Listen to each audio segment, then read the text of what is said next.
Donc aujourd'hui on va parler de masque détox pour le cuir chevelu et surtout les cheveux.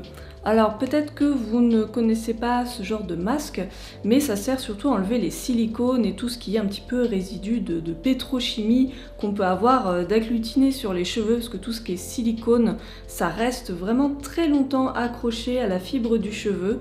Donc si vous aviez l'habitude d'utiliser des produits conventionnels, donc avec des silicones, ce genre de produits, ou bien que vous avez fait des colorations chimiques, que vous voulez un petit peu nettoyer vos cheveux, la fibre capillaire, et bien les masques détox ça sert à ça et ça va être très utile pour ça. Moi comme vous le savez, je me suis fait couper les cheveux il y a environ une semaine.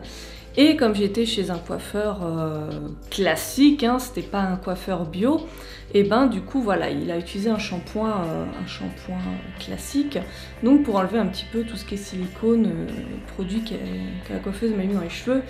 J'avais envie de faire des masques détox. L'ingrédient principal pour ce genre de masque, c'est l'argile. Donc moi je me suis inspirée de petits masques que j'ai trouvés donc sur des blogs, sur internet, etc. Dont l'article de Peau Neuve qui a fait une très bonne recette détox. Et je me suis beaucoup inspirée aussi d'un masque qui est vendu par la marque Cattier. Donc moi c'est un masque que je n'ai jamais testé, mais j'en ai entendu beaucoup de bien. Et donc je me suis inspirée de la composition. Donc en la regardant, on peut voir clairement qu'il y a de l'eau et de l'eau de citron dans les premiers ingrédients. L'actif le plus intéressant, ça va être l'argile. Et nous avons aussi des actifs hydratants comme la glycérine ou l'acide hyaluronique. Nous avons aussi du miel, de la vitamine E. Alors il y a des trucs pas très globes comme les agents quaternaires. Je sais pas trop pourquoi ils ont mis ça, mais enfin bon, moi c'est le genre de produit que j'évite parce que pareil c'est assez occlusif pour la fibre capillaire. Voilà, donc moi je me suis dit que j'allais faire un petit peu un mix de ce qu'on voit sur internet, sur les blogs, et le masque de Cattier. Donc en fait j'ai tout simplement mis de l'argile blanche, j'ai mis de l'eau, vous pouvez mettre un hydrolat, il n'y a pas de souci, un hydrolat que votre cuir chevelu ou que vos cheveux apprécient. L'hydrolat de bambou ce sera très bien si vous voulez, parce que ça apporte beaucoup de silice aux cheveux. Et du coup à ça j'ai rajouté de la glycérine végétale.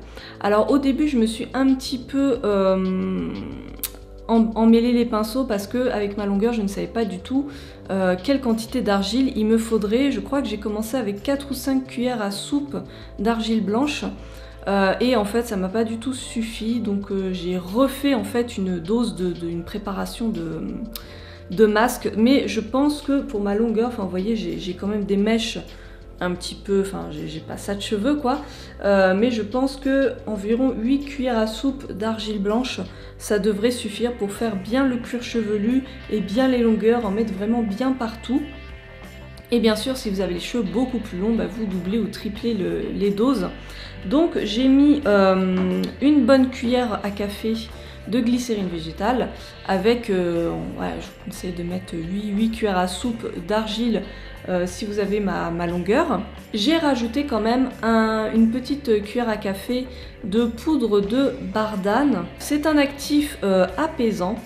Du coup, voilà, c'est pour mon cuir chevelu en fait qui est très sensible, donc je me suis dit que ce serait pas mal. Vous pouvez éventuellement rajouter un autre petit actif hydratant, n'en rajoutez pas des tonnes, mais voilà, si vous voulez éviter l'effet asséchant de l'argile, parce que l'argile ça assèche quand même un petit peu, je vous conseille de faire ça.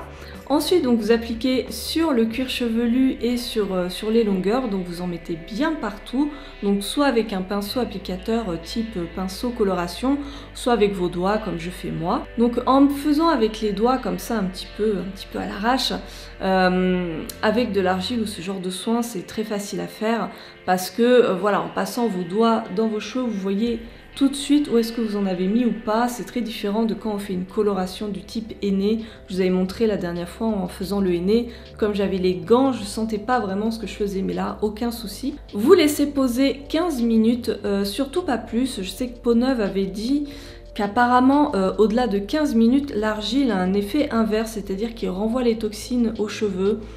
Voilà, je ne sais pas où est-ce qu'elle a lu ou appris ça.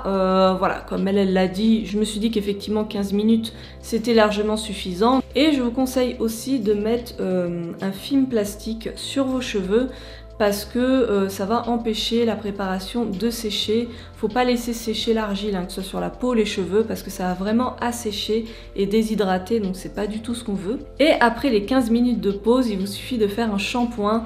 Je pense sincèrement que si vous ne mettez pas d'huile dans votre préparation, je pense que simplement de rincer à l'eau, ça vous suffit à rincer la totalité du masque et même à laver le cuir chevelu, parce que l'argile a quand même des propriétés justement un petit peu décapantes, hein, on va dire.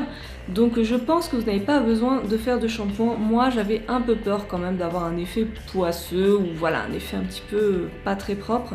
J'ai préféré faire un shampoing, voilà c'est mon choix. Vous me direz si vous avez fait ce masque sans faire de shampoing après, simplement en rinçant. Vous me direz ce que vous avez obtenu comme résultat. Je vous préviens quand même que l'argile absorbant tout ce qui est un petit peu résidu sur le cheveu, ça fait énormément dégorger les colorations végétales ou chimiques. Donc si vous avez les cheveux colorés et que vous tenez à votre couleur, surtout ne faites pas ce genre de masque. Moi je vous l'avais dit, hein, mais j'ai un reste de henné, que ça me dérange pas de l'enlever parce que là les reflets cuivrés ne me plaisent plus tellement. Ce masque je vais peut-être le faire encore 3 fois, peut-être 2-3 fois, mais je vais pas le faire à une semaine d'intervalle à chaque fois parce que ça assèche un petit peu les cheveux, hein. Donc mes cheveux et mon cuir chevelu aussi est assez fragile. Ça m'est déjà arrivé de faire des masques pour le cuir chevelu à l'argile et que ça me fasse des plaques de pellicule. Donc c'est pour ça que j'ai vraiment mis la glycérine végétale et la bardane pour apaiser un peu le cuir chevelu. Mais je pense voilà, que j'en ferai un tous les 15 jours environ. N'hésitez pas à refaire ce masque tout simple si justement vous voulez vous débarrasser d'une coloration chimique, faire dégorger un henné ou bien voilà enlever tous les agents quaternaires ou les silicones que vous avez sur les cheveux. J'espère que cette vidéo vous aura plu, n'hésitez pas à vous abonner si ce n'est pas déjà fait pour avoir toutes mes prochaines vidéos. Je vous fais plein de bisous et je vous dis à très bientôt, salut!